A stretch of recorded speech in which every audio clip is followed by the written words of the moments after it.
नमस्कार। प्रस्तुत है आज का चिंतन। षट दर्शनों के अतिरिक्त भी पूर्वात्य और पाश्चात्य अनेक दर्शन हैं। उनमें वेदांत दर्शन की गरिमा सर्वोच्च मानी गई है।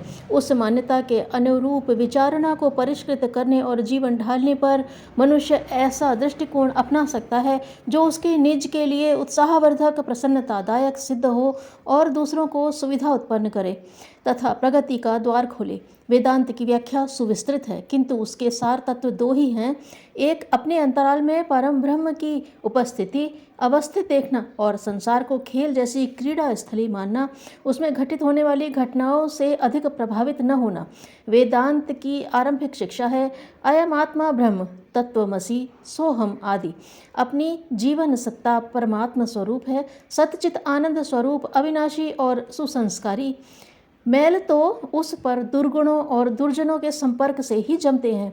यह ऐसे ही हैं जैसे कपड़े मैले हो जाते हैं, शरीर पर मलिनता जम जाती है। यह ऐसी नहीं होती जिससे छुड़ाया न जा सके। कपड़े को साबुन से धो देते हैं, शरीर को तौलिए से रगड़ देते हैं, कमरे को बुहारी से बहार देते हैं। इस संसार की प्रकृति ही ऐसी है कि हवा के साथ उड़ने वाली धूलि जहाँ भी रुकने का स्थान पाती है वहाँ मलिनता जमा कर देती है। वातावरण में सदाशयता कम और दोष दुर्गुणों का बाहुल्य है, अस्तु संपर्क क्षेत्र का प्रभाव पड़े बिना रहता नहीं। जो चारों ओर दिखता है उसके अनुकरण की इच्छा होती है। पानी नीचे की ओर बहता है, यह उसका स्वभाव है। मन का स्वभाव भी ऐसा ही है कि वह अपनी समीपवर्ती अवांछनीयताओं को ही लपक कर अपनाता है। जो श्रेष्ठ है वह उसकी ओर से आंख मीचे रहता है।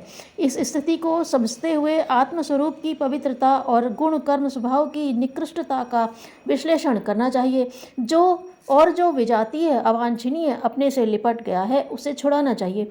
यह प्रेरणा वेदांत दर्शन से मिलती है। वह अपने आप को हेय प्राणी नहीं गिनता, मूल सत्ता की उत्कृष्टता पर विश्वास करता है। उसकी गरिमा को अक्षुण्ण बनाए रहने के लिए यह प्रयत्न करता है कि चादर मैली न होने पाए, अच्छे खासे सुंदर शरीर और सुसज्जित परिधान पर दाग धब्बे न लगने पाए। श्रेष्ठ जनों को अपनी श्रेष्ठता का ध्यान रहता है। इस हेतु वह निरंतर यह प्रयत्न करते हैं कि उनका आवरण आचरण ऐसा न बनने पाए जिससे उनकी निकृष्टता परिलक्षित हो, घृणास्पद बने और लोग उंगली उठाएं, अंतःकरण धिक्कारे, सज्जनों के बीच लज्जित होना पड़े। जिस दर्शन में आत्मा को जन्मजात रूप से पापी स्वभाव का माना गया है, पशु प्रवृत्तियों से गुथा हुआ भी उस विचारणा से सहमत लोग इतना ही सोच पाते हैं कि जैसा कुछ बनाया गया है वैसे हैं।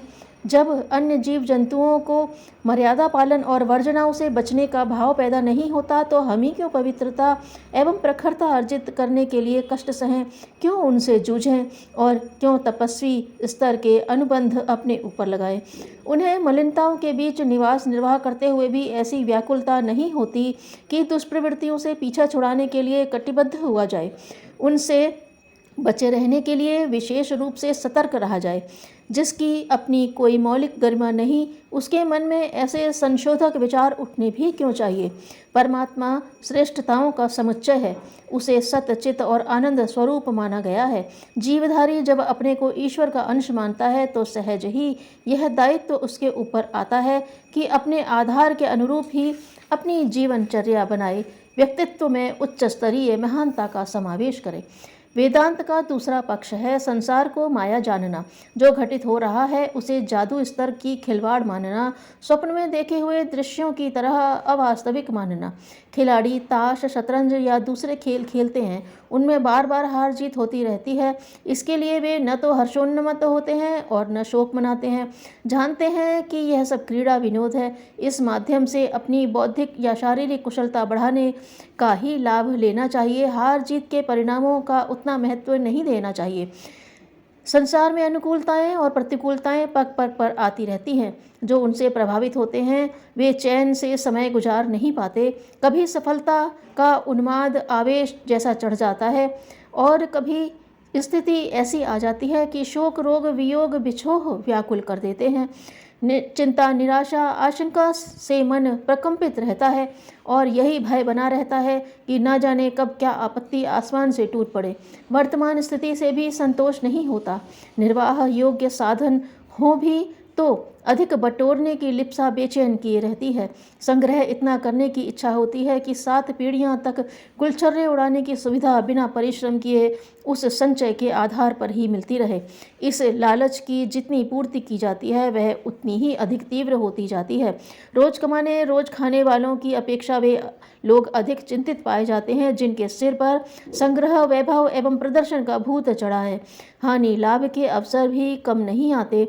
उनकी सुखद और दुखद प्रतिक्रियाएं मन में ज्वार भाटे जैसी उछाल लेती रहती हैं। ऐसी दशा में अशांति बनी रहना स्वाभाविक है और जो अशांत हो उसके लिए सुख चैन कहाँ। मिलन और बिछोह का जोड़ा है। मनुष्य जन्मते और मरते रहते हैं।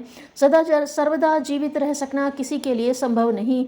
जो जितनी आयुष्य लेकर आया है आता है उतनी ही ठहरता है और समय आने पर अपनी राह चला जाता है। संसार एक रेलवे प्लेटफॉर्म है। इस पर मुसाफिरों का आवागमन बना ही रहता है। ज्ञानी इस तथ्य को समझते हैं और प्रिय अप्रिय दोनों ही परिस्थितियों को अधिक महत्व नहीं देते। फलतः उनका चयन संतुलन भी गड़बड़ाने नहीं पाता। वेदांत दर्शन हमें अनेक भ्रांतियों और अवांछनीयताओं से बचा लेता है। ब्रह्म सत्यम जगत मिथ्या का सिद्धांत काल्पनिक नहीं है। वह हर कसौटी पर खरा उतरता है। आत्मा जिस दिशाधारा को मजबूती से पकड़ती है उसी से देवदानों की स्थिति प्राप्त कर लेती है। उसकी मूल सत्ता परम ब्रह्म के साथ जुड़ी होने के कारण महानता का समुच्चय है। अवसर मिले तो मनुष्य महामानव, सिद्ध पुरुष, तपस्वी, देवता अवतार बन सकता है। इसी प्रकार वह माया के सिद्धांत को समझने का प्रयत्न करे तो भव बंधनों से मुक्ति पाकर हर परिस्थिति में संतुष्ट और उल्लसित रह सकता है। ज्ञान की सार्थकता तभी है जब वह कर्म रूप में परिणत हो सके। धन्यवाद।